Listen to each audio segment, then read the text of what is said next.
வணக்கம். இந்த வீடியோ வந்து எதுக்காகனா, சப்ஸ்கிரைப் பண்ணியிருக்க நிறைய பேர் வந்து கேட்டிருந்தது விஜய் ஆண்டனி வைப் சினிமா டிக்கெட்டில் கேட்டிருந்தாங்க அதிக பேர். அண்ட் கபிலன் சார் ஒருதும். கண்டிப்பாக விஜய் ஆண்டனி எனக்கு ரொம்ப பிடிக்கும், இவங்களுக்கு ரொம்ப ரொம்ப பிடிக்கும். கண்டிப்பாக அந்த வீடியோ ஒரு நாள் ஸ்பெஷலாக பண்ணுறோம். அடுத்து மேபி நெக்ஸ்ட் வீடியோவே வரலாம் இருக்கும். பட் அதனால கபிலன் சார் இதில் ஆரம்பிச்சு அடுத்து விஜய் ஆண்டனி சார் போகும். ஓகே. கபிலன் சார் பத்தி உனக்கு ஏதாவது தெரியுமா? ஐடியா சீரியஸ்லி எனக்கும் நோ ஐடியானா. எதுக்கு நான் சொல்றேன்னா, நான் எந்த மாதிரி டைப்னா லைக் மியூசிக் டைப். லிரிக்ஸை வந்து பெருசா கவனிக்காத ஒரு ஆளு, ரொம்ப ரேரா தான் மியூசிக் கவனிப்பேன். பட் இவங்க வந்து லிரிக்ஸ் நீங்க பாப்பீங்க தானே? ஆமா. ஸோ உங்களுக்கு கனெக்ட் ஆக வாய்ப்பு இருக்கு ரொம்பவே. பாப்போம். Okay, start. தமிழ் சினிமால இருக்கிற லிரிசிஸ்ட்லயே உங்க ஃபேவரட் யாருன்னு கேட்டா யோசிக்காம நிறைய பேரோட ஞாபகத்துக்கு வருவாங்க கண்ணதாசன், வாலி, வைரமுத்து, நாமத்துக்குமார், பா விஜய் இவங்க எல்லாம் தான். ஆனா இவங்களை தாண்டியும் நிறைய ஹிட் சாங்ஸ் எழுதின சில லிரிசிஸ்ட் அண்டர் ரேட்டடா தான் இருக்காங்க. அப்படி நம்ம சின்ன வயசுல இருந்து இன்னைக்கு ட்ரெண்ட்ல இருக்கிற பாட்டு வரைக்கும் எக்கச்சக்கமான ஹிட் பாடல்களை எழுதின கபிலன் நிறைய பேருக்கு தெரியாமலேயே இருக்காரு. லிரிசிஸ்ட் கபிலன் எழுதி வந்த நூத்துக்கணக்கான பாடல்கள்ல இருந்து சில ஹிட் சாங்ஸ் பத்தி தான் இந்த வீடியோல பார்க்க போறோம். இதுவுமே எனக்கு தெரிஞ்சு ஷாக்கிங் நிறைய இருக்கும்னு நினைக்கிறேன் எனக்கு. பாண்டிச்சேரியில ஒரு சாதாரணமான குடும்பத்துல பிறந்து வட சென்னையில வளர்ந்து படிப்பை முடிச்சுட்டு ஒரு மத்திய அரசு வேலையில இருந்த கபிலனுக்கு சின்ன வயசுல இருந்தே தமிழ் கவிதை எழுதுறதுல எல்லாம் ஆர்வம் அதிகமா இருந்துச்சு. கபிலன் எழுதின கவிதைகளை அவரோட நண்பர் மூலமா அப்பாயின்மெண்ட் வாங்கி கமலஹாசனை சந்திச்சு அதை கொடுக்க கவிதைகளை படிச்ச உலகநாயகனுக்கு ரொம்பவே பிடிச்சும் போச்சு. அந்த டைம்ல தெனாலி ஷூட்டிங் போயிட்டு இருக்க AR ரஹ்மான் கிட்ட கபிலனை அனுப்பி வைக்க கபிலன் தெனாலி படத்துக்கு பாட்டு எழுத போனாரு. ஆனா சில காரணங்களால எழுத முடியாமையே போச்சு. அதுக்கப்புறம் மறுபடியும் நிறைய பக்கம் ட்ரை பண்ணதுல கடைசியா தில் படத்துல வித்யாசாகர் மியூசிக்ல பாடல் எழுதுற வாய்ப்பு கபிலனுக்கு கிடைச்சது. எழுதின முதல் பாட்டு தமிழ்நாட்டோட பட்டி தொட்டி எல்லாம் ஹிட். வேற லெவல். இந்த பாட்டு எங்க அம்மாக்கு ரொம்ப பிடிக்கும். டியூன் போட்டு பாட்டு எழுதாம பாட்டு எழுதிட்டு அதுக்கப்புறம் டியூன் போட்டிருக்காரு வித்யாசாகர். லைக் தேவா. உன் சமையல் அறையில் நான் உப்பா சர்க்கரையா மாதிரி எக்கச்சக்கமான வரிகளை கபிலன் எழுத அதுல பெஸ்டான வரிகளை வித்யாசாகர் தேர்ந்தெடுத்து டியூன் போட்டிருக்காரு. அது எழுதி மெட்டமைச்ச பாட்டு அது. அது வந்து அதுக்கு தில் படத்துக்கு முன்னால நிறைய இயக்குநர்கிட்ட கொடுத்துரு. ரகுமான் சாருக்கெல்லாம் போயிட்டு வந்தது. அப்புறம் கடைசியாக வந்து தில்லியில் வந்து முடிஞ்சிச்சு அது. அவர் நான் கருபானை பண்ண வந்த நண்பரை அவர் சொல்லி அவர் வந்து தர்ணிகிட்ட சொல்லி தர்ணியை வந்து வித்யாசார்கிட்ட கூட்டிகிட்டு போய் அந்த பாட்டை ரெக்கார்ட் பண்ணி.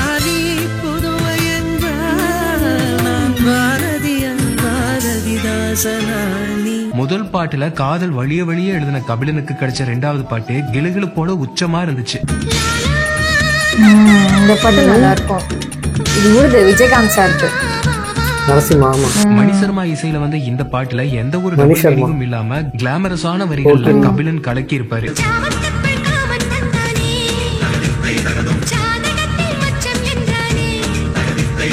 ரெண்டாயிரத்தி 2001 சினிமால லிரிசிஸ்டா அறிமுகமான கபிலனுக்கு அதுக்கு அடுத்த வருஷமே உலகநாயகனோட படத்துல பாட்டு எழுத வாய்ப்பு கிடைச்சது. இதுக்கு மேல கமலஹாசனை எப்படி வர்ணிக்க முடியுங்கிற மாதிரி இருந்துச்சு பாட்டோட முதல் வார்த்தையே. என்ன பாட்டு?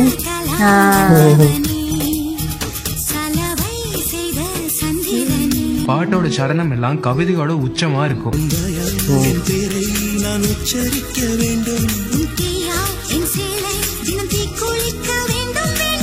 இந்த எல்லா பாட்டுமே எல்லாரோட பிளேலிஸ்ட்லயும் இருக்கும். ஆனா இது எழுதுனது கபிலன் நிறைய பேருக்கு தெரியாமையே போயிடுச்சு. ஆனா இதே 2002 கபிலன் எழுதின ஒரு பாட்டு அவர் இன்னைக்கு வரைக்கும் இண்டஸ்ட்ரியில மோஸ்ட் வாண்டட் லிரிசிஸ்டா மாத்துற அளவுக்கு வைரல் ஆச்சு.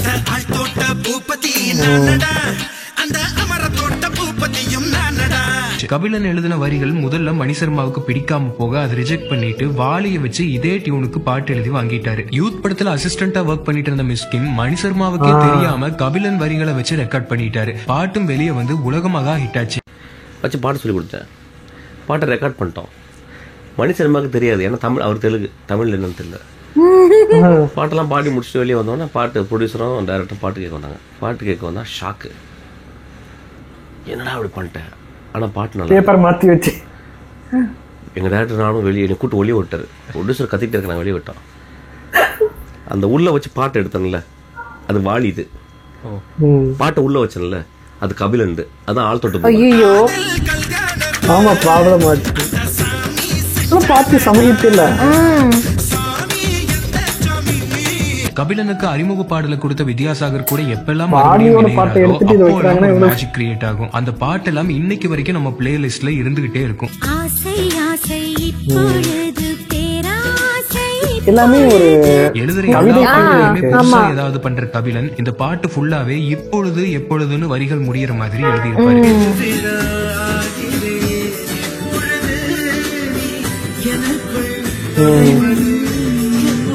வித்யாசாகருக்கும் மணிசர்மாவுக்கும் இப்படி மெலடி பாடலையும் அழகான பாடல்களையும் கொடுத்த கபிலன் தேவாவுக்கு ஒரு பக்கா கானா சாங்க தம் படத்துல எழுதியிருந்தாரு. இந்த பாட்டுல மட்டும் இல்ல கானாவாவும் எழுதுறதுல நான் கிங்னு நிரூபிச்சாரு கபிலன்.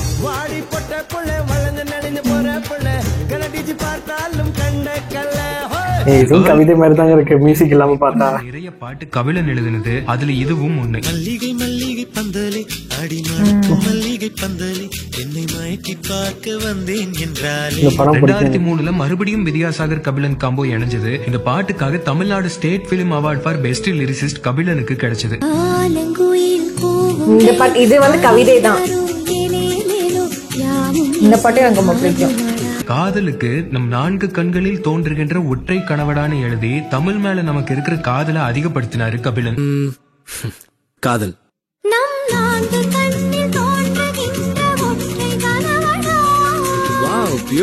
நான் இப்படிதான் எழுதுவேன்னு எந்த வரைமுறையும் வச்சுக்காம எந்த ஒரு சிச்சுவேஷன்னாலும் எப்படி டியூன்னாலும் எல்லாத்துக்கும் பொருத்தமான வரிகளாகவும் கேட்சியாவும் எழுதி சார்ட் பஸ்டர் சாங்ஸா ஆக்கினாரு கபிலன்.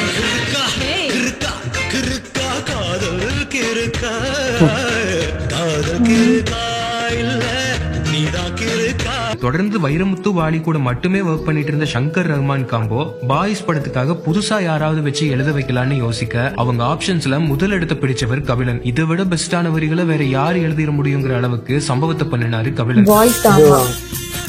பாய்ஸ் எல்லா பாட்டுமே நல்லா இருக்கும். லைன்ஸ் வானவில் உரசியை பறந்ததும் இந்த காக்கையும் மயிலென மாறியதுன்னு கற்பனையோட உச்சமாகவும் ஒவ்வொரு பட்களிலும் சிரித்தேன்னு அற்புதமான வரிகளால பாட்டை அல்டிமேட் ஆக்கியிருந்தாரு கபிலன்.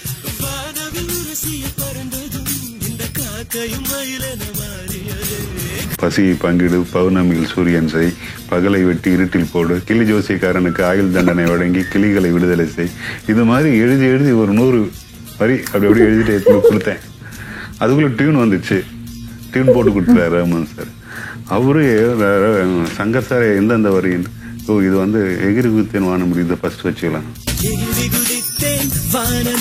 எப்படி சூஸ் பண்ணிருக்காங்களா?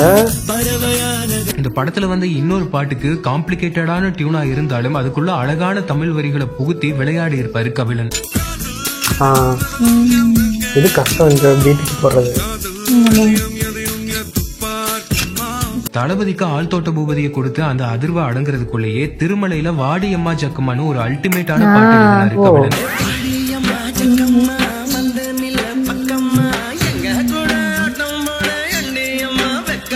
குங்கும தேகத்துல சந்தனம் பூசியே ஆயுத பூஜைகள் செய்யத்தான் போறேன்னு இப்படியெல்லாம் எப்படித்தான் யோசிப்பாரோ கபிலன்.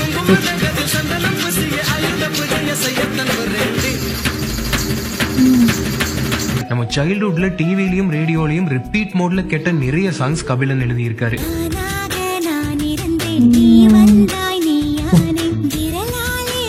தளபதி வித்யாசாகர் எப்போ சேர்ந்தாலும் அது ஒரு பிளாக் பஸ்டர் கூட்டணி தான். கூட கபிலனும் சேர்ந்தா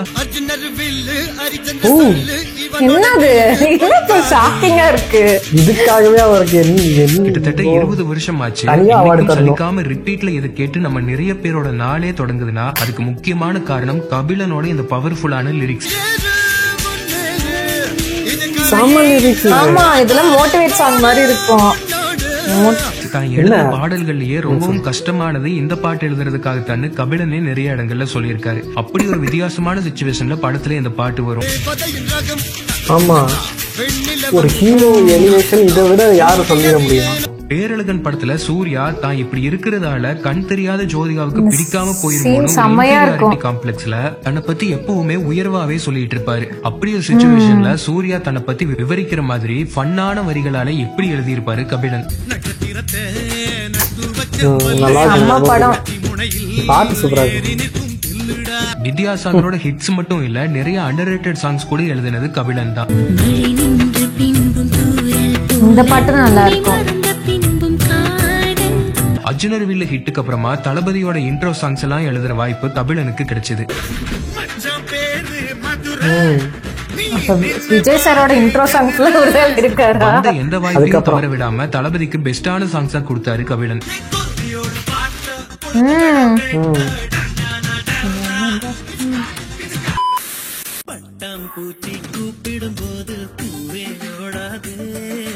தளபதிக்கு ஹிட் பாட்டு கொடுத்தா தலை விட்டுருவாரா என்ன? தலை கிட்ட இருந்தும் அழைப்பு வர அஜித்துக்கும் செமத்தியான ஒரு இன்ட்ரோ சாங்கா கொடுத்தாரு கபிலன்.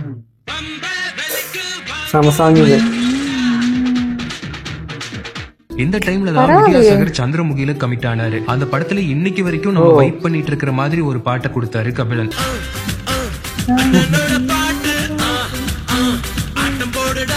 மாலவிகா என்கேஜ்மெண்ட்ல வர்ற இந்த பாட்டுக்கு அப்படி ஒரு செலிப்ரேஷனான வரிகளாவும் நடுவுல கொஞ்சம் கிளுகிழுப்பாவும் எழுதியிருப்பாரு கபிலன்.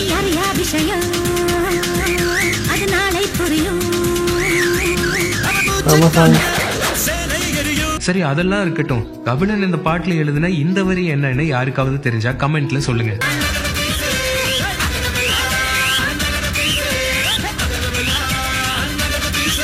மெலடினாலும் கவிதையா கலக்கிறாரு, குத்துப்பாட்டுனாலும் பொழக்கிறாரே. நல்லா இருக்கும்ல இந்த பாட்டு. தளபதியோட திருப்பாச்சியில எல்லா பாட்டையும் பேரரசை எழுத அந்த ஏக்கத்தை சச்சின் படத்துல எப்படி எழுதி தீர்த்துக்கிட்டாரு கபிலன்.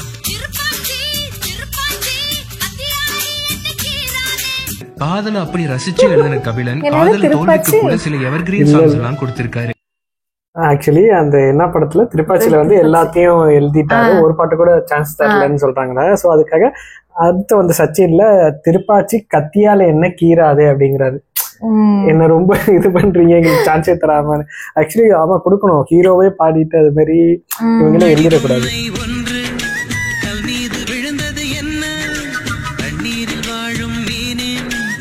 இதே படத்துல வந்த இந்த வைப்பாட்டியும் கபிலன் தான் எழுதினது.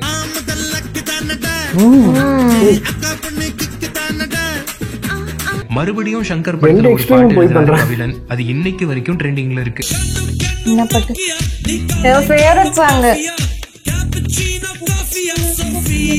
தெர்மாக்கோல் சிற்பம் நீ உன்னில் ஒட்டி கொண்டுள்ள சின்ன வெள்ளை பந்து நானடின்னு வேற லெவல் வரிகளா எழுதியிருப்பாரு கபிலன்.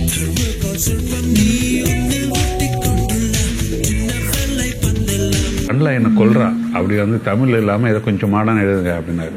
சைனடு விடியால் மயக்கும் போயிட்டு மொழியால் இனிக்க கொல்லும் கொலைகாரி அப்படின்னு எழுதினார்.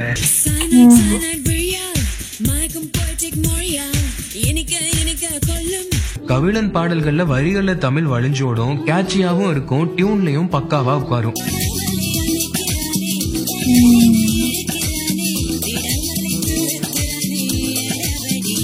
காதலர்கள் தங்களோட காதலை வெளிப்படுத்துற மாதிரி கவிஞர்கள் இதுவரைக்கும் நிறைய பாடல்கள்ல என்னென்னமோ வரிகள் எல்லாம் எழுதியிருக்காங்க. புத்தகம் நடுவே புகைப்படம் நீ, வாரத்தின் 7 நாள் விடுமுறை நீனு, இப்படியும் எழுத முடியும்னு வித்தியாசத்தை காமிச்சிருப்பாரு கபிலன்.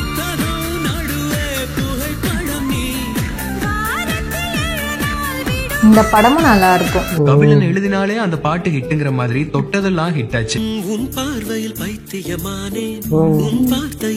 நல்லா இருக்குல்ல.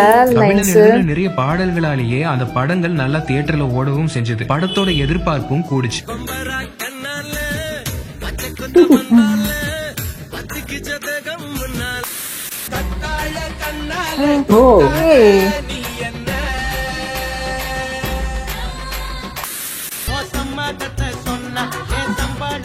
இந்த பட்டம் இருக்கு.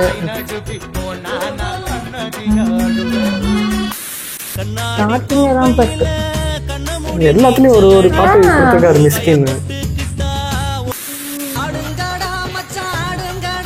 என்னப்பா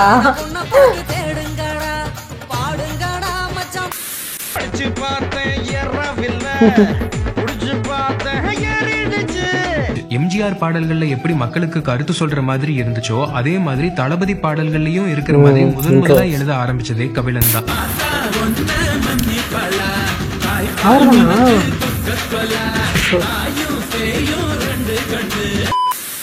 அகதியான மக்களுக்கு அமைதியான நாடு கேட்பேன். இன்ட்ரோ சாங்க்கு எம்ஜிஆருக்கு கண்ணதாசன், ரஜினிக்கு வைரமுத்து மாதிரி விஜய்க்கு கபிலன் அவ்வளவு அருமையான ஹிட்டான இன்ட்ரோ சாங்ஸ் எல்லாம் கொடுத்திருக்காரு. இது சம் மோட்டிவேஷன்ஸ்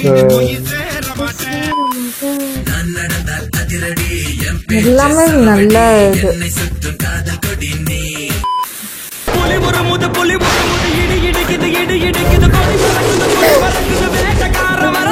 என்னதான் டியூனை பயங்கரமா போட்டு செம ரிச்சான ப்ரோக்ராமிங் எல்லாம் பண்ணினாலும் நல்ல வரிகள் இல்லைன்னா அந்த பாட்டே கெட்டுடும். அதுக்கு இப்போ வர நிறைய பாடல்களை எக்ஸாம்பிளா சொல்லலாம். ஆனா கபிலன் நல்ல டியூனை எல்லாம் தன்னோட வரிகளால மேலும் மேலும் அழகாக்கி இருக்காரு.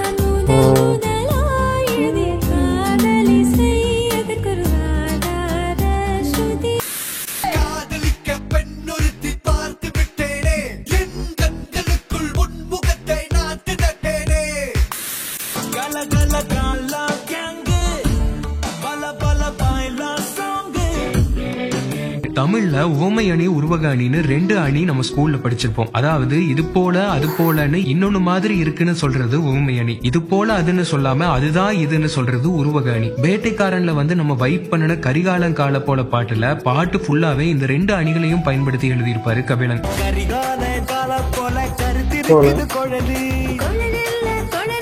இதுல கரிகாலன் கால போலன்னு சொல்றது உவமை அணி, அது கூந்தல் இல்ல தாஜ்மஹால் நிழல்னு சொல்றது உருவக அணி. இப்படி சாதாரணமான சிச்சுவேஷன்ல வர்ற பாடல்ல கூட இவ்வளவு மேஜிக் பண்ணிருப்பாரு கபிலன்.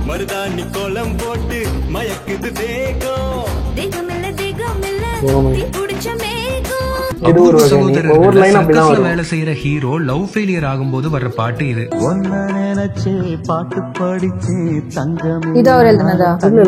வாலி எழுதி ராஜா மியூசிக்ல எஸ்பிபி பாடின இந்த பாட்டு கபிலனுக்கு பிடிச்ச பாட்டாமா. இது மாதிரி ஒரு சிச்சுவேஷன் நமக்கு வந்தா எவ்வளவு அழகான பாட்டு எழுதலான்னு யோசிச்சுட்டு இருக்கும் போதே அதே சர்க்கஸ்ல வேலை செய்யற ஹீரோக்கு லவ் ஃபெயிலியர் சிச்சுவேஷன்ல ஒரு பாட்டு வந்துச்சு. கபிலன்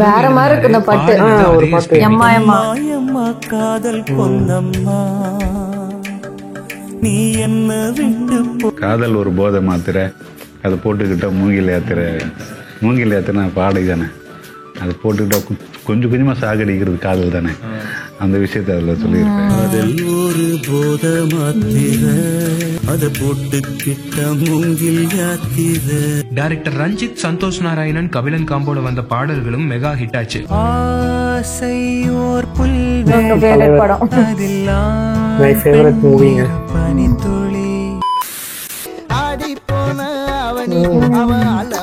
இந்த சிச்சுவேஷனுக்குள்ள கண்ணுக்குள்ள இப்போ கடல் கசிவத மெட்ராஸ் பொண்ணுக்குள்ள ஒண்ணா வந்து சேரு.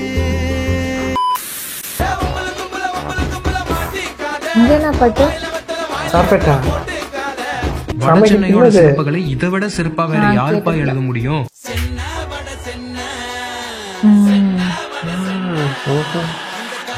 உழைக்கும் இனமே உலகை ஜெயித்திடும்னு நம்ம மக்களோட வாழ்க்கையை ஒரே வரியில அவ்வளவு அழகா சொல்லியிருப்பாரு கபிலன்.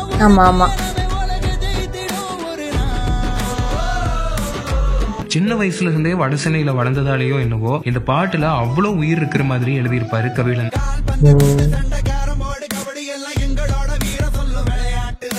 இந்த மீனொடம்பு வாசனை என்ன நீ தொட்டதும் மணக்குதுன்னு மரியானோட காதல தேன் வந்து பாயிற மாதிரி எழுதியிருப்பாரு கபிலன். இந்த மீனொடம்பு வாசனை என்ன நீ தொட்டதும் மணக்குது. கபிலனோட வரிகள் ஒரு போதை, அத பிரதீப் வாய்ஸ்ல கேட்டா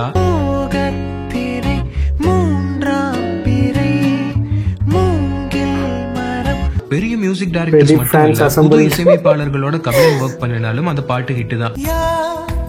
எழுதியதோ எனக்கெனவோ ஒரு கவிதையினை. தமிழ் எவ்வளவு அழகான மொழின்னு இந்த மாதிரி சில பாட்டெல்லாம் கேட்கும் போதுதான் நம்மளாலையும் உணர முடியும். நீயும் நானும் ஒன்றாய் சேர்ந்தால் காதல் 2 எழுத்து வெண்ணே. யுவன் மியூசிக்ல அஞ்சான்ல வந்த இந்த பாட்டெல்லாம் எவர் கிரீன்னு சொல்லலாம். காதல் ஆசை யாரை விட்டதோ, விழிகளிலே உன் தேடல், செவிகளிலே உன் பாடல், இரண்டுக்கும் நடுவிலே இதயத்தின் உரையாடல்னு காதல் மலையா பொழிஞ்சிருப்பாரு கபிலன்.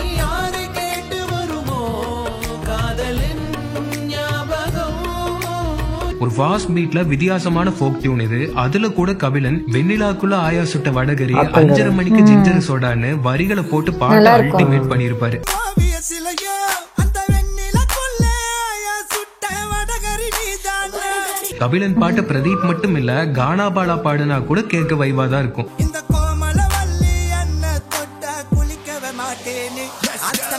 பாய்ஸ் அண்ணின்னு அதுக்கப்புறமா மறுபடியும் ஐ படத்துல ஒண்ணு சேர்ந்தாங்க சங்கர் கபிலன் கூட்டணி. ஐயா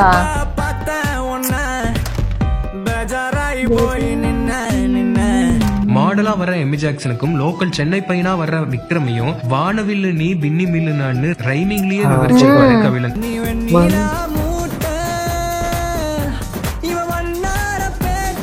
மெர்சல் ஆயிட்டே ஒரு எக்ஸ்ட்ரீம்னா இதே படத்துல கபிலன் எழுதின என்னோடு நீ இருந்தால் இன்னொரு எக்ஸ்ட்ரீம்.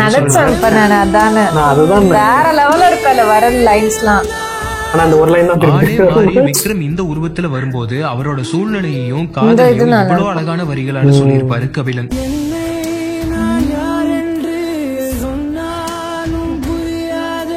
தளபதி விஜய்க்கு முதல்ல மாதிரி அதுக்கு முக்கியமான காரணம் அனிருத் மாதிரி இப்போ வரை இசையமைப்பாளர்கள் கபிலன் மாதிரி நல்ல லிரிசிஸ்ட பயன்படுத்தாததுதான். தெரிய படத்துக்கு அப்புறமா கபிலன் விஜய் கூட்டணி சேரவே இல்லை.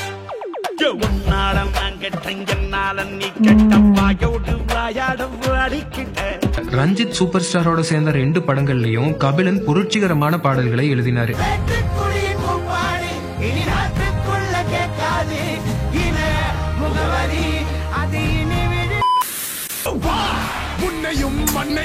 வேற லெவல்ல இருக்குல்ல அது, அந்த ஒரு மாதிரி இதா இருக்கும். இது இவர் எழுதினார்னு நினைக்கிறேன். மனைவியை பிரிஞ்ச ரஜினியோட வழிய உருக்கமான வரிகளாலே எழுதியிருப்பாரு கபிலன். பக்கம் துடித்திடும் இருதய இசையன. இளையராஜாவோட முன்னாடியே கபிலன் சில படங்கள்ல ஒர்க் பண்ணியிருந்தாலும் சைக்கோ படத்துல இவர் எழுதின பாட்டு பெரிய ஹிட் ஆச்சு.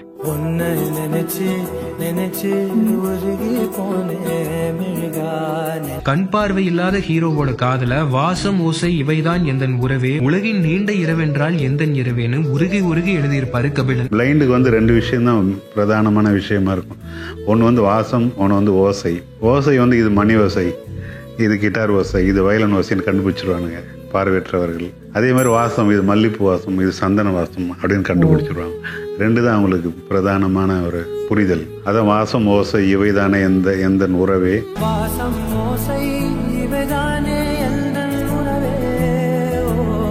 அற்புதமான மட்டும்தான் அந்த பாட்டு காலம் தாண்டி நிக்கும். அப்படி கபிலன் எழுதின எல்லா பாட்டுமே காலத்தை தாண்டி நிக்குது. காத்தோடு காத்தானே கண்ணே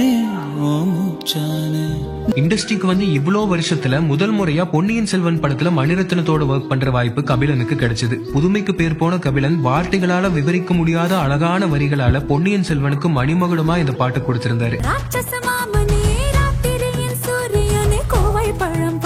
தளபதிக்கு மட்டும் இல்ல, எந்த ஒரு ஹீரோக்கு ஒரு ஹிட் இன்ட்ரோ சாங் எழுதணும்னாலும் அதுக்கு இப்பவும் கபிலனை விட்டா வேற ஆளே இல்ல.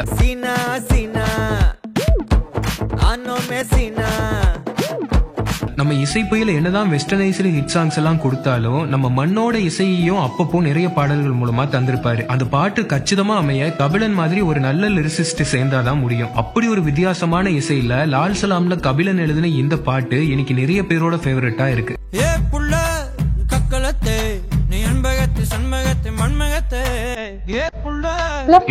கபிலன் வரிகள்ல இருக்கிற ஃப்ரெஷ்னஸ் இப்போ வர எந்த பாட்டுலயுமே இல்ல.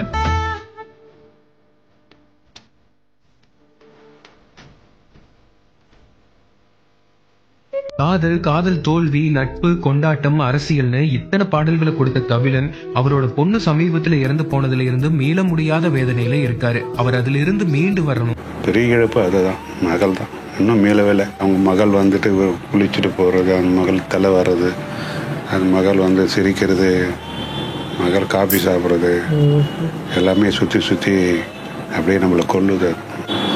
ரொம்ப சிரமமா இருக்கும். இத்தனை அருமையான பாடல்களை கொடுத்த இந்த லெஜெண்ட் இன்னைக்கு வரைக்கும் அண்டர் ரேட்டடா கொண்டாடப்படாம இருக்கிறது வருத்தப்பட வேண்டிய விஷயம். அது வந்து ரொம்ப கொடுமை. அதுல இருந்தெல்லாம் அவ்வளவு சீக்கிரம் வெளில வர முடியாது.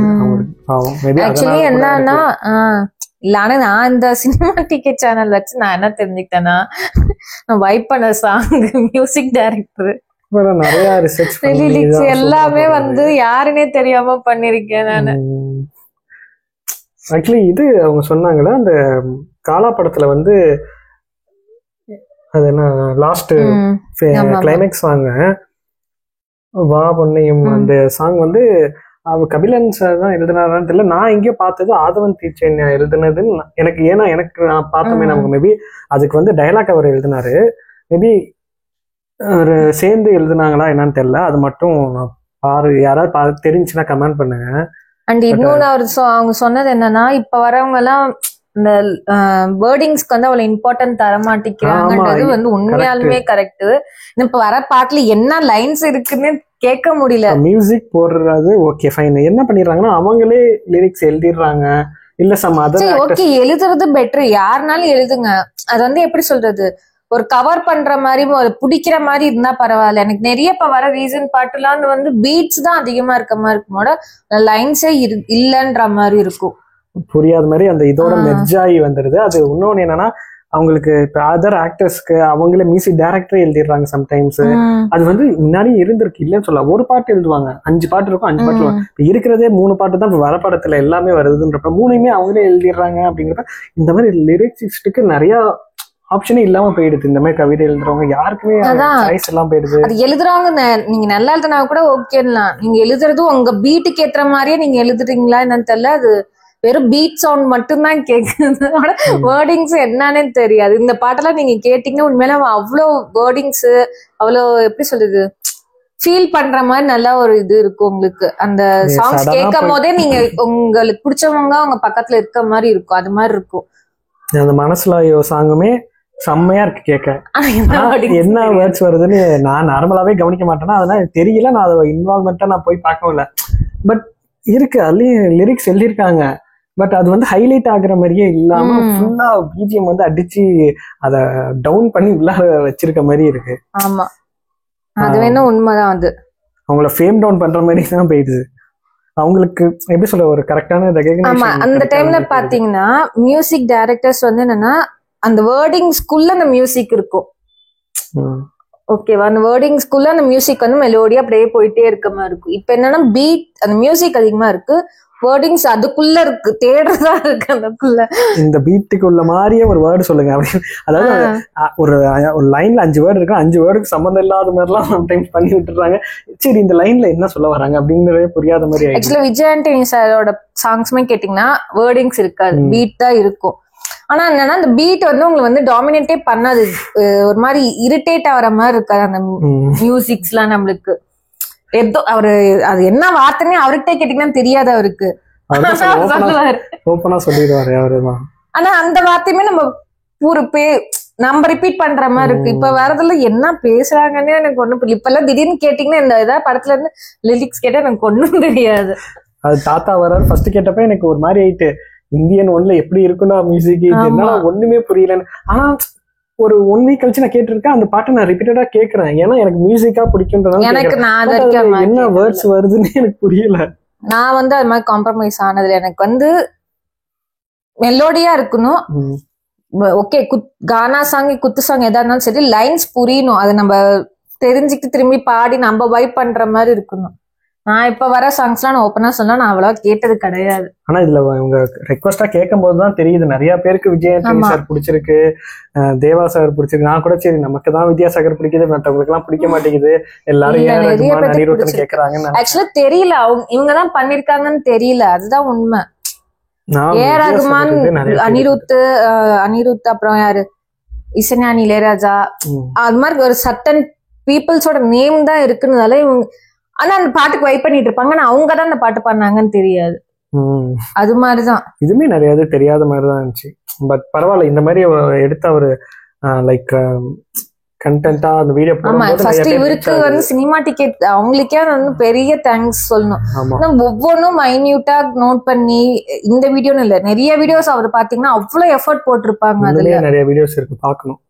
அவ்வளவு எஃபர்ட் போட்டிருப்பாங்க. நான் ஆரம்பத்துல இருந்து அவங்க சேனல் ஃபாலோ பண்ணிட்டு இருக்கேன், அதனால நான் சொல்றேன். இப்ப இந்த வீடியோ நாங்க ஜேர்னி ஸ்டார்ட் பண்ண பிறகுதான் நான் உண்மையிலேயே சினிமா டிக்கெட் பார்க்க ஆரம்பிச்சேன். எனக்கு ரொம்ப எப்படி சொல்றது, ஹாப்பியா இருக்கு. ஓகே, ஏன்னா அது மூவி லவர்ஸ்க்கு வந்து பிடிக்கும். ஓ இதெல்லாம் நடந்திருக்கோ, இதெல்லாம் இவங்க பண்ணிருக்காங்களான்ற மாதிரி அவ்வளவு மைன்யூட்டா ஒவ்வொன்றையும் எப்படி சொல்றது, படமா பார்க்காம அதுக்குள்ள போய் பார்த்தா மட்டும்தான் அந்த மிஸ்டேக், ஹிடன் டீடைல்ஸ் எல்லாமே கண்டுபிடிக்க முடியும்.